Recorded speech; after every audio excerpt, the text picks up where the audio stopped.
O Band Entrevista está de volta. Hoje eu converso com o senador Ângelo Coronel. Senador, um ano, né, de gestão aí como no Senado. Qual o balanço que o senhor faz nesse primeiro ano? Olha, eu até me surpreendi. Eu, como novato, neófito do Senado, nós conseguimos participar de todas as comissões importantes da Casa. Presido hoje a comissão do novo Código Comercial, que é um código datado de 1850, onde a gente visa dar mais segurança jurídica ao comércio e à indústria do Brasil. Tenho viajado o Brasil todo defendendo o novo código, ouvindo o empresariado, ouvindo os comerciantes. E estou presidindo também a CPI do fim do mundo, que já foi apelidada, que é a CPI das fake news. É uma situação muito delicada, onde a gente vê criminosos digitais utilizando-se das redes para depreciar alvos, para destruir famílias, destruir marcas. Na verdade, Carol, meus caros telespectadores da Band, se vocês se atentarem o que é realmente uma fake news, vocês vão ver o risco que a sociedade brasileira e mundial está passando. E estamos ainda, Carol, com outro problema seríssimo, que são as deepfake, que ainda não se tem nem remédio para combatê-las. E dentro em breve eu vou começar até a divulgar e falar mais o que significa deepfake, que esse aí, com certeza, vem mais avassaladora do que as próprias fake news. Pois é, em ano eleitoral, mais ainda um assunto como esse se torna tão relevante, né? Na última vez que o senhor esteve aqui, mais ou menos em setembro e outubro do ano passado, estava se iniciando o trabalho aí da CPMI da fake news. Como é que está isso hoje? Naquele momento ali, eu me lembro que o senhor ainda estava no momento de ter audiências públicas, mas ainda não tinha acontecido nenhuma denúncia, como já aconteceu nesses últimos meses. Como é que está isso agora? Olha, já temos vários inquéritos que nos foram liberados pela Polícia Federal, inquéritos que estão em segredo de justiça. Estamos nos debruçando nesses inquéritos para ver se nós vamos propor indiciar algum criminoso digital. Já fizemos mais de 100 oitivas nesses 3 meses de CPMI. Vamos, a partir do dia 3 de abril, ouvirmos mais gente, ouvirmos as plataformas sociais, as redes, que são WhatsApp, Instagram, Facebook e as demais. Vamos começar também a ouvir as telefônicas, Oi Vivo, Claro, TIM, porque são eles os responsáveis. E eu já me antecipei e já fiz 2 projetos de lei, fazendo com que, para você ter um chip habilitado, você tem que ir fisicamente à loja e levar o seu CPF. Porque o que tem muito por aí são perfis falsos com CPF de pessoas mortas. Ou seja, a pessoa consegue um chip desse falso, coloca uma caricatura, abre um perfil no WhatsApp ou no Facebook e sai depreciando as pessoas e ninguém sabe como chegar a eles, porque, na verdade, é uma caricatura, é um anonimato. Mas nós estamos em cima disso direto. Recentemente, vocês devem ter ouvido, eu fui ameaçado de morte e conseguimos, via a plataforma do Google, descobrir quem foi o delinquente. A Polícia Federal e a Legislativa foi em Belo Horizonte, com a ajuda do Google, e foi localizado a pessoa que estava me ameaçando com 15 e-mails dizendo que ia encher a minha boca de chumbo.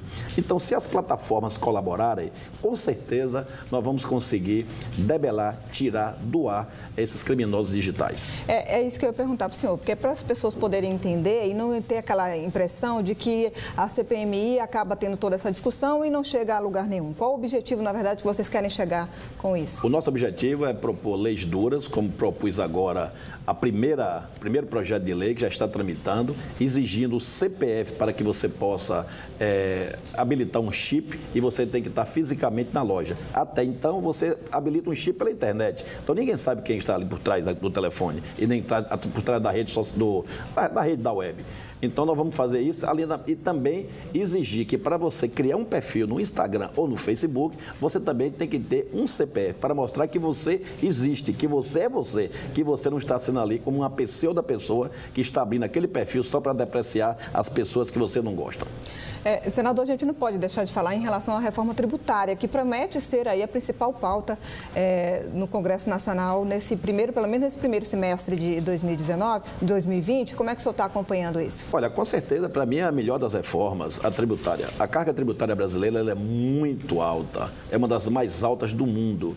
Não podemos hoje ter aí essa série de impostos em cadeia que assola a economia brasileira. Se você faz uma reforma tributária, se você reduz a carga tributária, você vai fazer com que as indústrias fabriquem mais. Se a indústria fabrica, o comércio compra. E se o comércio compra, é porque tem gente comprando, o povo está comprando. Então a roda vai girar mais azeitada, mais lubrificada. Essa reforma tributária tem duas tramitando, uma de origem do Senado, outra de origem da Câmara Federal, mas estamos aguardando uma reforma, outra minuta que o ministro Paulo Guedes ficou de enviar para o Senado e para a Câmara, para que a gente se debruce. Eu deverei fazer parte também dessa comissão da reforma tributária. É uma área que a gente tem estudado bastante, é uma área que, como diz no ditado popular, a gente manja e esperamos fazer uma reforma tributária esse ano ainda, de 2020, para melhorar o parque industrial brasileiro e, consequentemente, aumentar o consumo dos produtos produzidos no Brasil. Dos textos aí que tramitam aí, como o senhor falou, são 2 textos que estão tramitando, o que é que o senhor acha que precisa ser prioridade, então?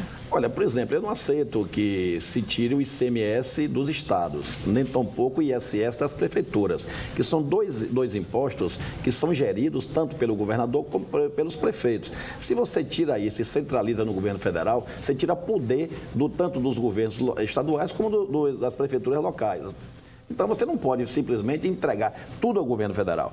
Eu quero uma reforma tributária que unifique PIS, COFINS, contribuição social sobre lucro, imposto de renda na pessoa jurídica e os demais impostos federais. Mas o ICMS e o ISS tem que ficar por conta do Estado e das prefeituras. O senhor tinha um projeto, inclusive, de unificar os impostos, né? Fazer um imposto só. Eu tenho um projeto que é o imposto único, que seria o nome IBR, que é o Imposto Brasil.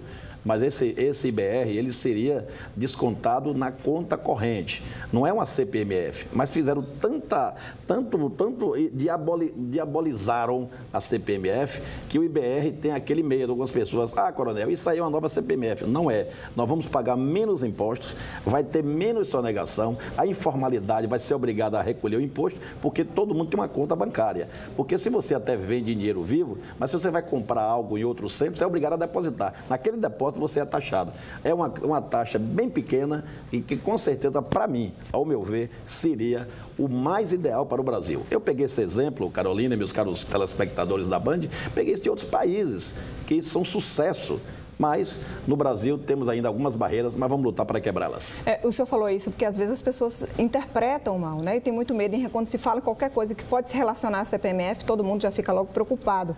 E eu estou falando dessa questão da má interpretação, porque o senhor também, nesse ano passado, teve uma certa polêmica em relação ao que o senhor defendia em relação aos 30% dos partidos para as mulheres. Então, essa questão de má interpretação, o senhor está tendo cuidado agora. Não, e tem um detalhe aí, você ver aquele projeto meu de de não ser obrigatoriamente deixar os 30% de cotas para as mulheres, hoje já está quase unanimidade dentro do Congresso Nacional. As pessoas já estão arrependidas de ter votado contra o meu projeto, porque nós vamos ter dificuldade nas eleições desse ano, meus caros, principalmente vocês que é da política. Imagine, se você está na cidade, vou citar minha terra, Coração de Maria, são 20 vagas para vereadores, 30% mulheres, ou seja, 6.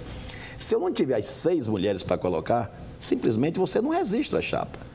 Eu defendo que, se você não tem as mulheres para colocar, deixe o espaço vazio. Mas eu não quero tirar o espaço mulheres, da mulher, né, e botar de homem. Eu quero simplesmente, se não tem como completar, fica vazio. Mas também, esse projeto também não significa que era só para mulher, podia ser o inverso. Então, incentivar mais que as mulheres estejam na política, não seria melhor um projeto nesse sentido? Incentivar não é forçar, porque quando você começa a botar as mulheres laranja, como aconteceu nesse Brasil afora, você não está simplesmente incentivando, você está aumentando o laranjal. Isso que aconteceu no Brasil, em vários estados, já teve chapas caçada em vários municípios do Brasil afora, é isso que nós temos que dosar. Então, também é um debate polêmico, como eu gosto de polêmica, nós vamos ainda voltar à tona com ele após as eleições municipais, que com certeza aqueles que foram contra ou aquelas vão dizer, coronel tinha razão. E aí, para esse...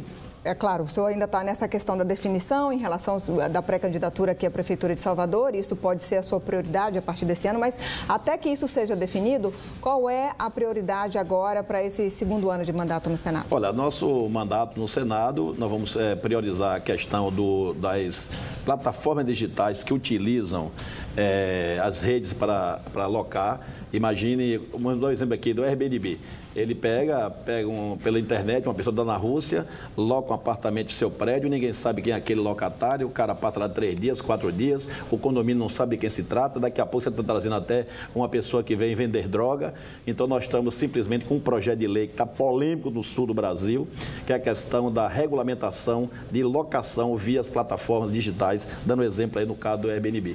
Então, esse é um dos projetos polêmicos. Nós temos também alguns projetos na área tributária também, fora o IBR, alguns projetos nessa área que eu acho também de grande valia, mas o mais importante esse ano ainda é a reforma tributária. Essa reforma tributária é que vai ser a solução para o nosso Brasil. Esse vai ser o nosso foco e eu não tenho a menor dúvida que nós vamos conseguir levar para o povo brasileiro algo palpável, algo que venha realmente a melhorar a condição de vida do povo do nosso querido Brasil. Tá certo. A gente vai dar mais uma pausa na nossa conversa. Vamos para um rápido intervalo e o Band Entrevista volta já.